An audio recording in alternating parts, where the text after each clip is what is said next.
Hello, Texas. Welcome to the Glenn Becks Book Burning Program. If you believe that Texas is great, but are tired of the establishment elitists telling you how to think and who to vote for, come along, follow me. Today we will be burning Glenn Becks' book, Arguing with Idiots, How to Stop Small Minds and Big Government.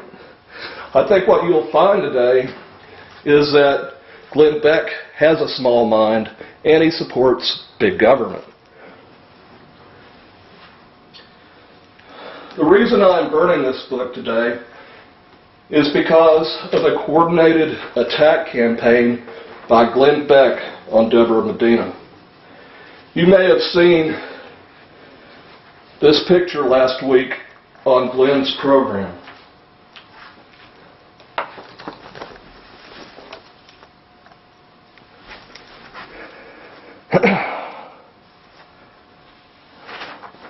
Deborah Medina is a grassroots conservative activist that is running in the Republican primary for governor against Governor Rick Perry, also known as Governor Gardasil.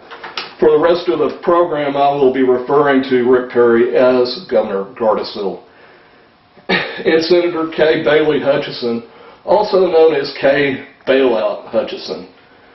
Two establishment politicians that have contributed to the growth of the state and federal government. Deborah Medina stands for limited government that works within the framework of the Constitution. Deborah Medina believes that states need to stop the unconstitutional expansion of the federal government by taking a stand on the 10th Amendment. Medina has participated in both gubernatorial debates and won all of them hands down. Her opponents seemed like bickering children trying to prove who was more in favor of big government or who was a bigger government candidate. And I mean, they were just foolish. They looked like two little kids squabbling.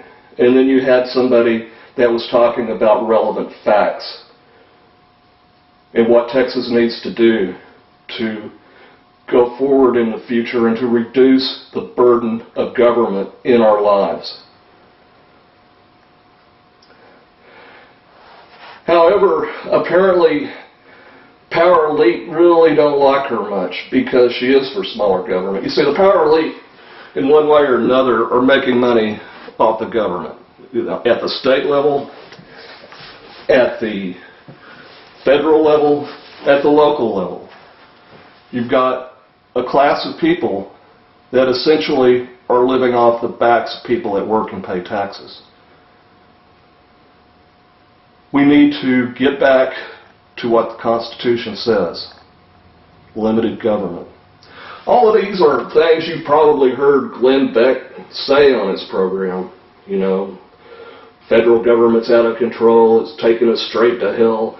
You know, he's always under this constant state of siege. If you watch his program, it's addicting, and you kind of become a follower of his view or the view of the world that he's trying to create for you. But you would be led to believe by listening to Glenn that somebody like Deborah Medina he would just jump on that bandwagon and go with it because she stands for everything that he's said in the past. So, and by the way, after the first two debates, Medina went from polling 4% to polling 20%. She hasn't raised even $1 million yet in her campaign, and she's been outspent by everybody. She's gaining popularity by working at the grassroots Tea Party level.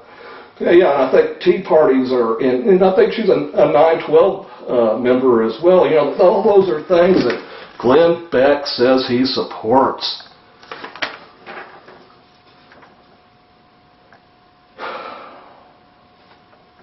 Okay, what the 10th Amendment states essentially is that power is not delegated by the Constitution to the federal government or power powers that are given to the states and the people.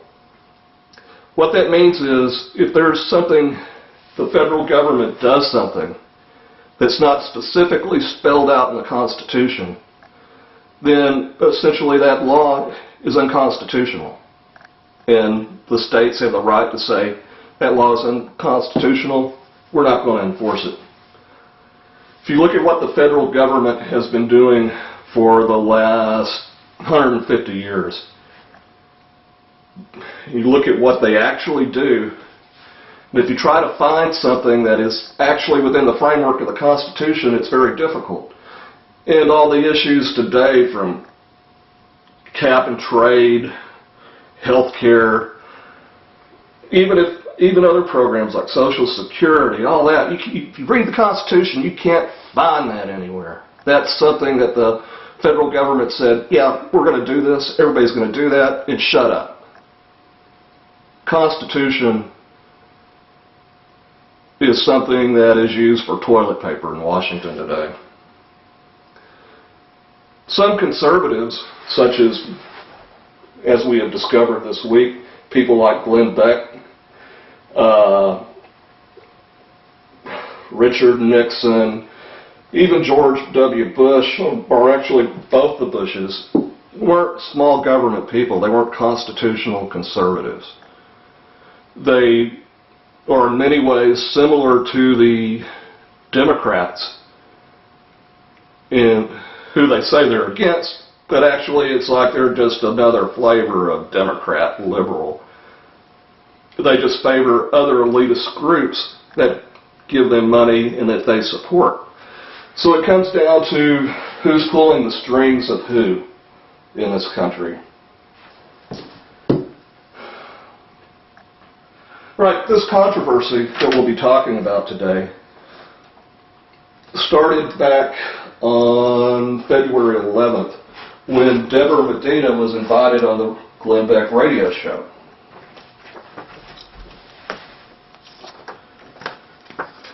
And here's Mr. Glenn Beck. Big fan of his until a couple of weeks ago. All right. You know, everybody that was a Medina supporter thought, man, this is great. This will give her a lot of exposure, and it'll be good for her campaign. From the beginning of his interview, though, you could hear confrontation, hostility in Glenn's voice when he would question her on taxes and various other subjects. You could tell he was very dismissive of her. Okay, so then we get to the question of the program, and something that Glenn Beck's been doing for a while now. Let's listen to this question of Glenn Beck's.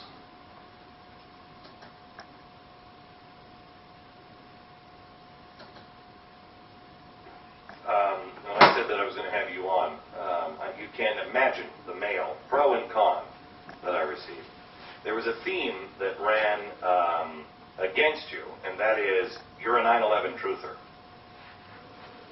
Well, there's lots of mud that people would like to throw at Deborah Medina and make stick. The truth is, I'm an everyday, ordinary person. I am fighting for the thing for those very basic principles of a constitutional republic, and I'm going to champion people that hold their government accountable, hold me accountable. But that's the first time I've heard that accusation. So that's an interesting one. Right. Let me be more frank and ask you the question. Do you believe the government was any way involved with the bringing down of the World Trade Centers on 9/11? I don't have all of the evidence there, Glenn, so I'm not in a place. I have not been out publicly questioning that. I think some very good questions have been raised in that regard. There's some very good arguments, and I think the American people have not seen all of the evidence there, so I've not taken a position on that. I think the people in America might think that might be a yes. Well,